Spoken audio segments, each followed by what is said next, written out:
Hello and welcome back to Gio's View. I'm your host, Gio Battaglia. I'm Antonina Tortorello. And I'm Madison Scott. FX and Hulu are set to launch Malfunction, the dressing down of Janet Jackson on November 19th. It tells the story of the 2004 halftime show, which saw Timberlake briefly expose Jackson's breasts to millions. Jackson's career never recovered, but Timberlake went from strength to strength. Take a look at what happened.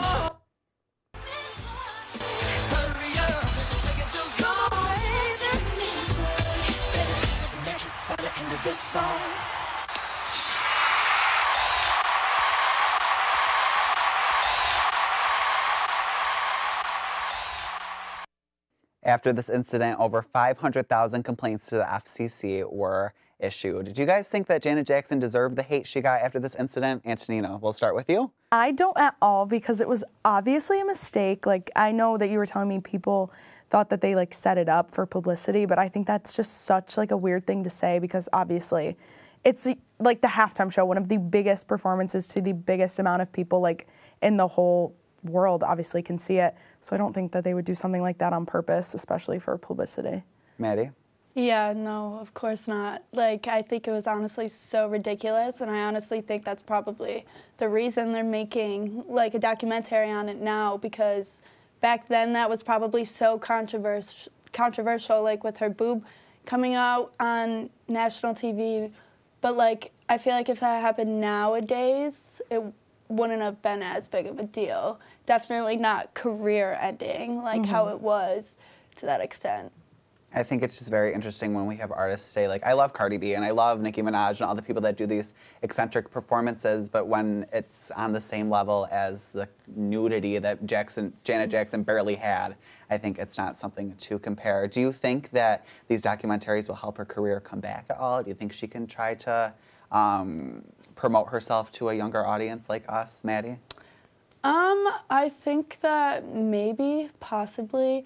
I don't know about her music career so much, but I definitely think that our generation, the younger generation, is going to watch this documentary and kind of be very upset about it. And I honestly think after this comes out, Justin Timberlake might get a lot of backlash on it from our generation and cancel culture and stuff.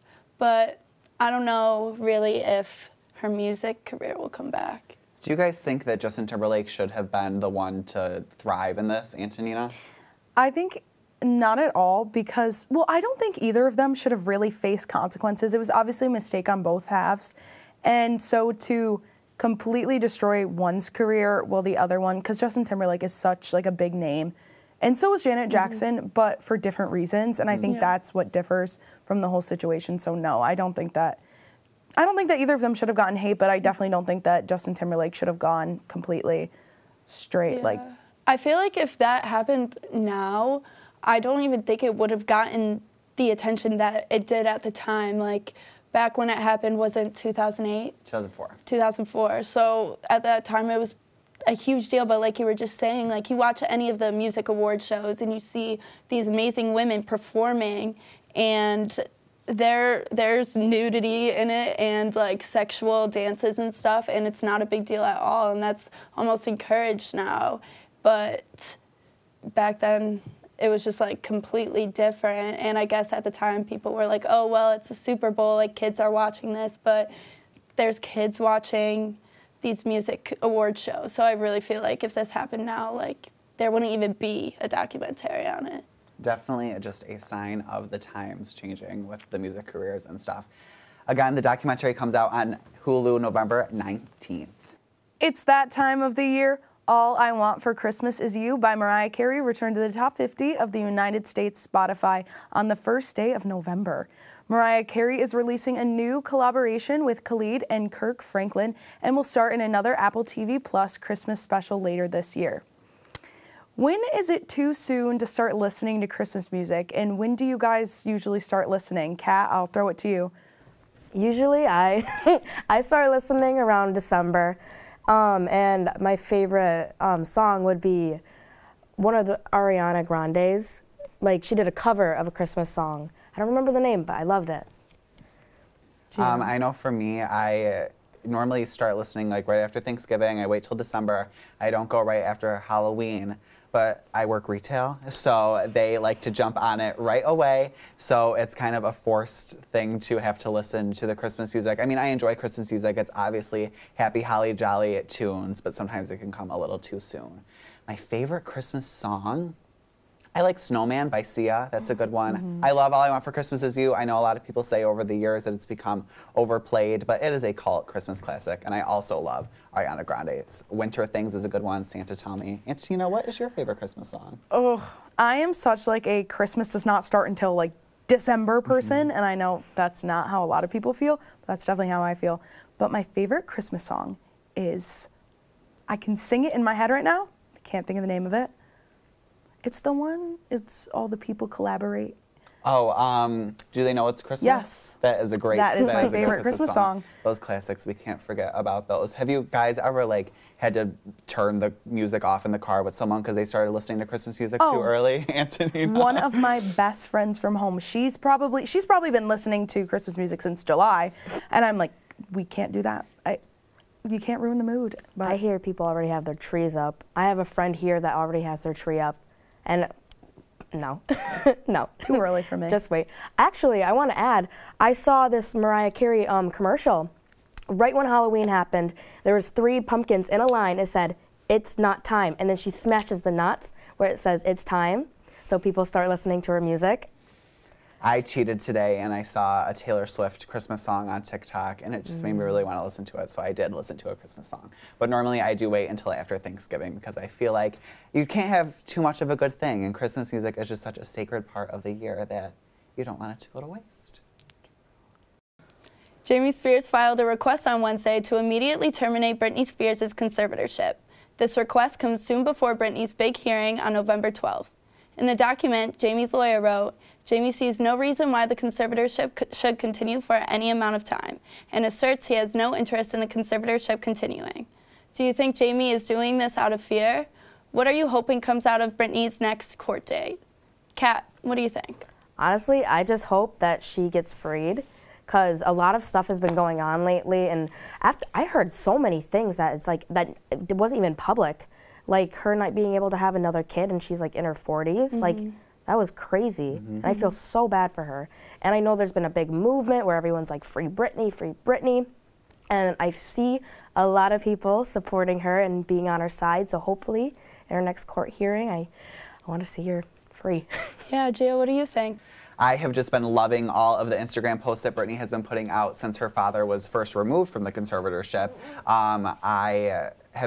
She wrote a not so nice post to her mother, and I think it was rightfully so. She was saying that it was her idea for the conservatorship to start in 2008. And Kat, to your point, it was absolutely heartbreaking at the last court hearing to hear that she had an IUD forcefully put in and could not have kids. It is just absolutely, you can't even imagine what that goes through. For your own parents to want you to go through that is just unimaginable. Of course, it's just, wait, She's sorry. not even being treated as a human being at that point. Yeah, no, she's not. So do you guys think that her dad is doing this out of fear? Because the documentary did just come out, and I feel like that gave a lot of information to some people who may have not known what was going on. Like, everyone knew Free Britney, it's been a big thing, but like you said, you didn't know about the birth control that she was forced to be on, and so I think this documentary brought out a lot of facts that the family was trying to keep hidden. So do you think that Jamie did this out of fear? Absolutely, because I know there's a lot of money involved. A lot of people have been speculating for a while that Jamie took a lot of Britney's money and has been having free reins with it. And I think Britney is starting to realize that, and that is what is going to come out of this next court date. Britney, when it was so just interesting to hear the Instagram post before Jamie was removed as conservator, and she was talking as like, you guys, you know, these documentaries aren't a good glimpse into my life. And then hearing her at the court date be so open, being so vulnerable about how her father has been controlling her. I think that's going to happen again, and I think now that she is being so open, Jamie's scared, especially for financial reasons as well. Because, go ahead, Kat. Oh, did you guys hear how like she has like her own like lake house, I think, and she can't even use it. Her family all can use it, but she can't. It's so unfair. And especially like since this is her family, I'm sure there were times where she kind of knew it was wrong, but maybe not to the full extent as she's realizing it now, because at the same time, like, that was probably very traumatic, and this is her family. You don't want to think that your family can hurt you, but now that she has this platform and she sees so many people, like, supporting her, and she's actually able to speak her own truth, I think that she's probably realizing, like, a lot of things, and it's probably, like, really awful. I can't even imagine, because it's your family.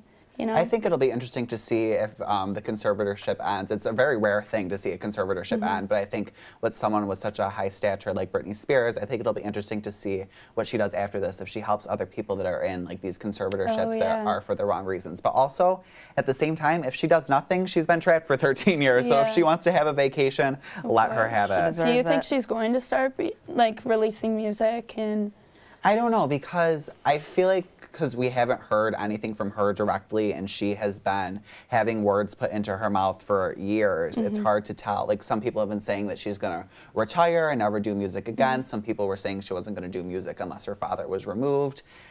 I don't know. She might not even know what she wants, because like you said, she's been trapped for this long where she was never able to make her own decisions. So now she probably doesn't know what she wants to do, but so it'll be exciting to see what moves she makes next. I'm excited to see her new music, because I did hear that the way she sings usually wasn't even the real way she sings. It was forced because that was at the time what people preferred and would get more views and more money. So, and there's videos of her when she was younger singing completely different. So I want to see if she does have new content, how different it's going to be. And even most recently in 2016, she performed with G-Eazy on the VMAs, and the whole time that they were practicing the choreography, she was singing live, singing live. She was so excited for fans to hear her real voice, and at the actual performance, they did a overlay track and turned her mic off. And I just don't even understand why. She's doing what you want. She's doing her work that you want her to do to keep making the money that you are allegedly stealing. And I just don't know why they want to let her have any moment like that. I know. I remember, I don't exactly remember the year, but I think I was in high school. It was definitely before now, before people were aware of this conservatorship. But I think it was Kendall Rae put out a podcast on her Mile Higher podcast I was listening to.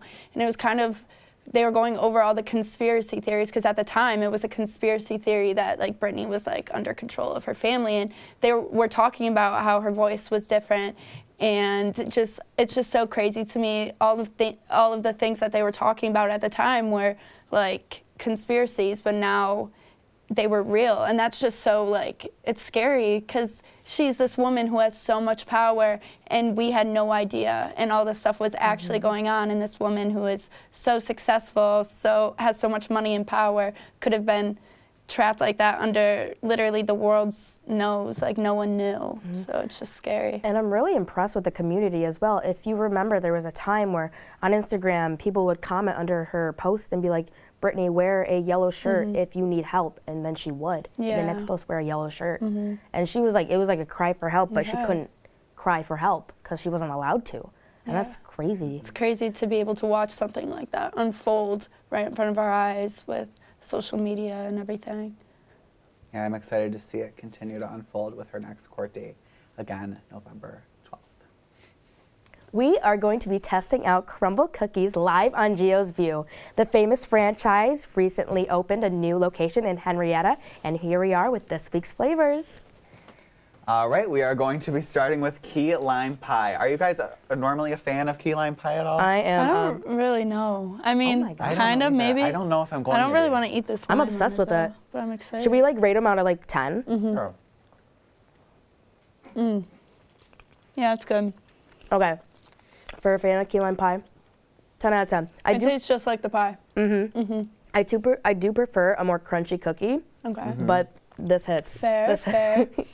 Yeah, I like it. It's just I'm not a huge key lime pie fan, but it tastes just like the pie. So Yes, for accuracy, 10 out of 10. For the I don't think I would like key lime pie either, and I don't like this. I love how these cookies are like so good, thick, and like they're almost like a cake kind of.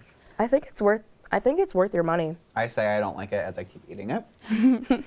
Which one should we try? What Do you want else to try chocolate chip? Sure. A chocolate chip. A nice little classic chocolate chip. Classic. Cheers. Yeah, this one is more crunchy.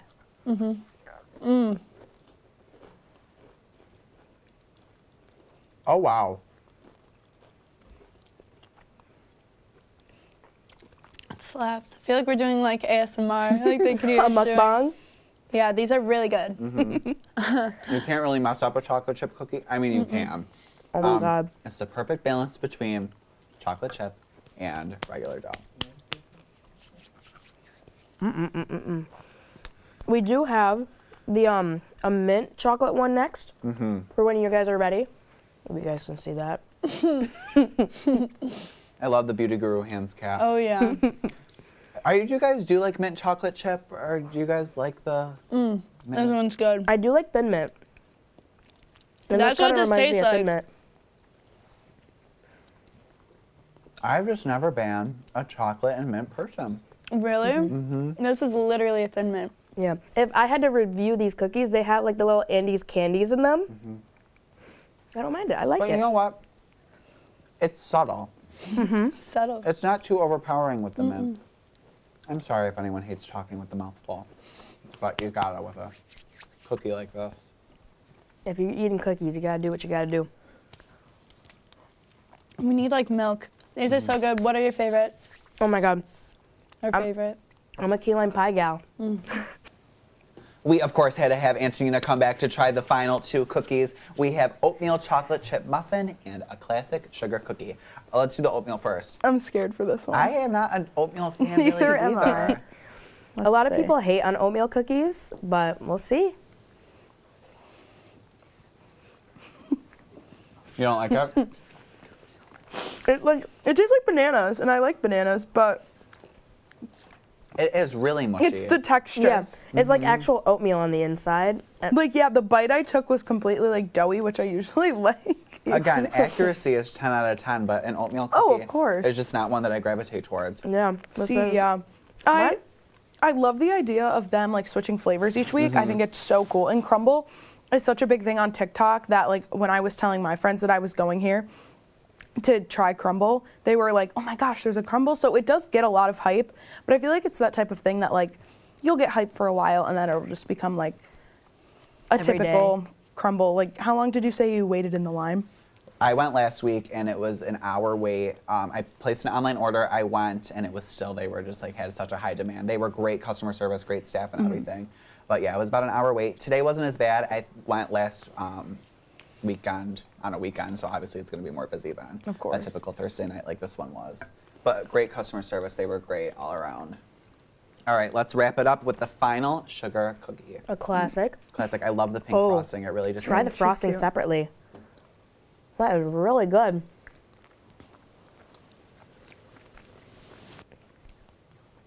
She's a classic thick sugar cookie. She's very sweet. Yeah. She's very sweet. She's very sweet. She's I kind of don't know how I'm. The frosting is really good. Okay, you're right. I might be a Crumbl cookie hater, guys. you're a hater. Yeah. No, they're really good. Just the flavors. She's sexy. She's original. Everything you could ask for. And it's pink, but it's not strawberry flavored. What even flavor? I can't really put Like my. buttercream. Yeah. Yeah. It's actually very good. It's. I would I'm recommend messed, though. going I'm I a- think because it's so. cool. It's like a little fun trip. Yeah, with your definitely. friends. Nothing on TikTok has failed me before, and Crumbl adds to the list of great things that have come from TikTok. We thank you for tuning in for another episode of Gio's View, and we will see you next week. Thanks for watching. Bye.